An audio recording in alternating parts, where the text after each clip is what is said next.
मेरे प्यारे दोस्तों, यदि आपकी मैथ्स कमज़ोर है तो आपके लिए ये सेशन बहुत महत्वपूर्ण होने वाला है। आपको जोड़, घटाव, गुणा व भाग यदि आता है तो आपको मैथ्स सिखाने की गारंटी मेरी है। हम मैथ्स को पढ़ेंगे एक ट्रिक के माध्यम से। हर एक चैप्टर में हम लोग क्या लगाएंगे? ट्रिक्स लगाएंगे। अब आइए देखते हैं आज हम स्टार्ट करने क्या जा रहे हैं। तो हम आज से स्टार्ट कर रहे हैं ट्रिकी मैथ्स 2020, जिसमें हम पढ़ेंगे कोई भी वनडे एग्ज़ाम अगर आपको देना है उसमें मैथ्स विषय अगर आएगी तो आपके लिए बहुत इम्पॉर्टेंट है। आपके लिए हर एक क्लास बहुत इम्पॉर्टेंट है। आज हम पढ़ने जा रहे हैं चक्रवृद्धि ब्याज। चक्रवृद्धि ब्याज के क्वेश्चन बहुत लंबे लंबे जाते हैं, बच्चे करने में उसको डरते हैं, तो आज से आपको डर खत्म हो जाएगा। आप करोगे, कोई भी प्रश्न होगा आप उसको करोगे 2 से 3 सेकंड, बहुत ज़्यादा लगेगा तो 5 सेकंड, 5 सेकंड से ज़्यादा नहीं लगेगा। कई क्वेश्चन तो ऐसे होंगे जिसको आप देखते ही बता दोगे कि इसमें आंसर ये आएगा। तो आज हम पढ़ने जा रहे हैं, उसका कॉन्सेप्ट पढ़ेंगे और 1-2 क्वेश्चन की प्रैक्टिस करेंगे। तो आइए अब शुरुआत करते हैं। जैसे आइए देखते हैं पहला प्रश्न। तो पहला प्रश्न क्या कह रहा है? पहला प्रश्न कह रहा है 5% चक्रवृद्धि ब्याज की दर से 400 रुपये 2 वर्षों के लिए लगाए गए हैं। आपको क्या ज्ञात करना है? ब्याज ज्ञात करना है। सबसे पहले आपको पता होना चाहिए कि 400 रुपये क्या है। ये है मूलधन है, मूलधन के बारे में आपको पता होना चाहिए। 5% क्या है? ये दर है। और 2 वर्ष क्या है? ये समय है, यानी टी है ना। और जब ब्याज और मूलधन को जब ऐड किया जाएगा, यानी ब्याज हो गया प्लस मूलधन हो गया, तो क्या बनता है? मिश्रधन होता है। तो इन सब के बारे में आपको पता होना चाहिए। तो आइए पहले इसके बारे में सीखते हैं। अब आइए कुछ महत्वपूर्ण पॉइंट्स देख लेते हैं जिसके बिना आप सवालों को हल नहीं कर सकते हो। तो आइए पहले इसको समझ लेते हैं, फिर सवाल को हल करते हैं। सबसे पहले क्या है? सबसे पहले है मूलधन। तो मूलधन होता क्या है? मूलधन वो होता है जो प्रारंभ में लिया गया हो या दिया गया हो या जमा किया गया हो, वो धन क्या कहलाएगा? मूलधन कहलाएगा। मूलधन को प्रदर्शित किससे करते हैं? पी से प्रदर्शित करते हैं। मूलधन को किससे प्रदर्शित करेंगे? पी से। पी से तात्पर्य क्या है? प्रिंसिपल। पी से क्या तात्पर्य है? प्रिंसिपल है।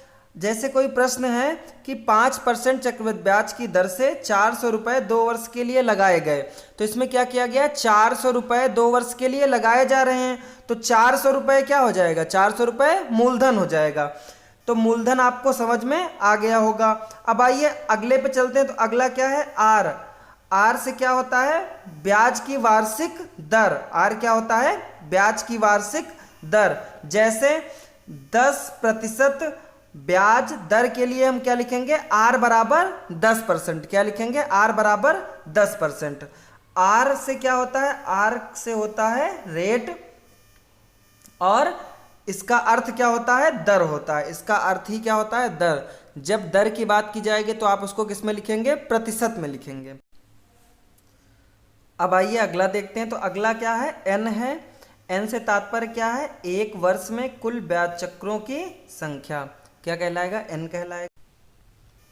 अब आइए अगला देखते हैं। तो अगला क्या है? टी। टी से तात्पर्य क्या है? टाइम। इसका अर्थ क्या होता है? समय। इसमें दिया क्या होगा? कुल समय दिया होगा, जो कि किसमें होगा?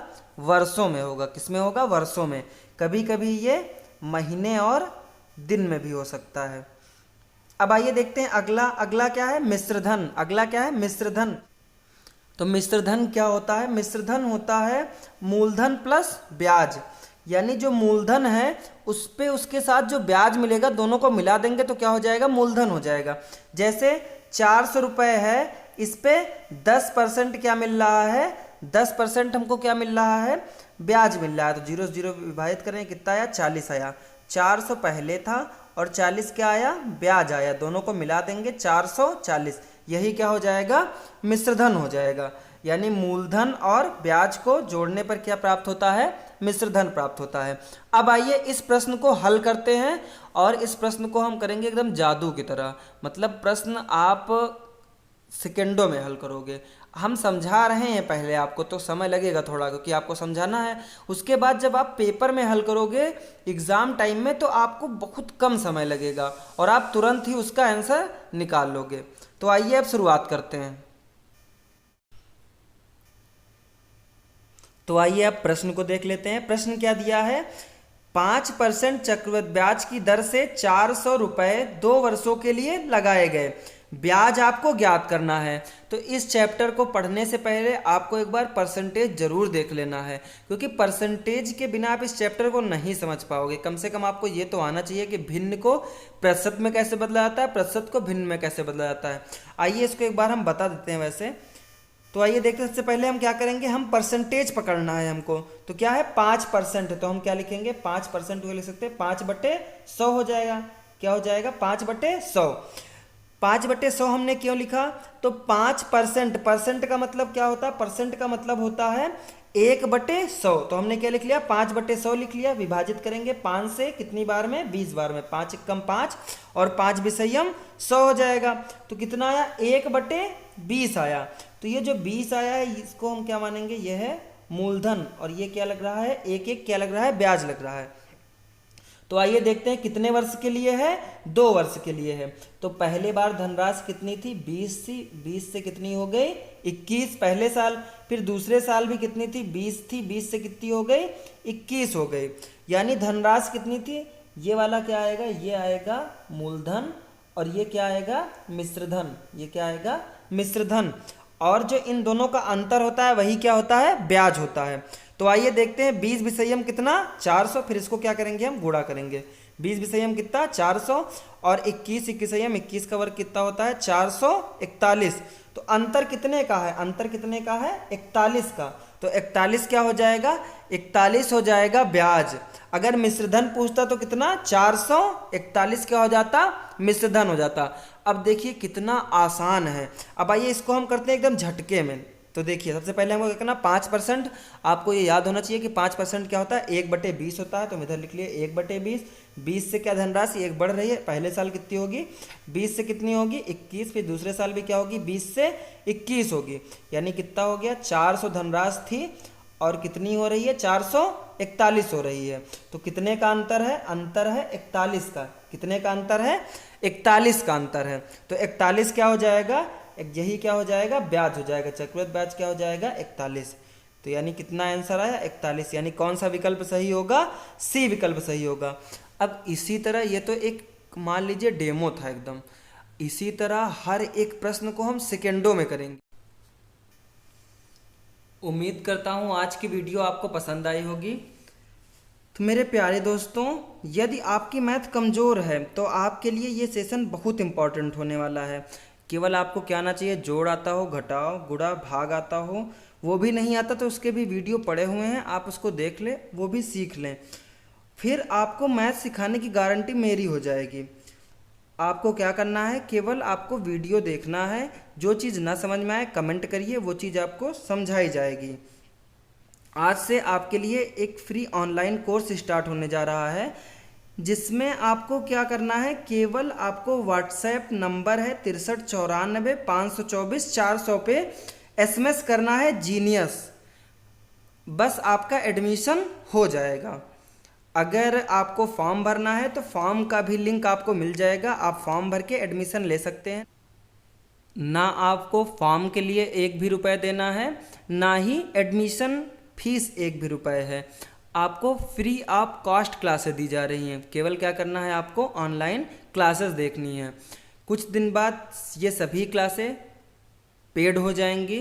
तो जब तक के पैसा नहीं पड़ रहा है तब तक आप सभी ज़रूर देखते रहिए और अच्छे से पढ़ाई करते रहिए। और ऑफलाइन क्लासेस भी 15 अगस्त के बाद यानी 16 अगस्त से स्टार्ट हो रही हैं।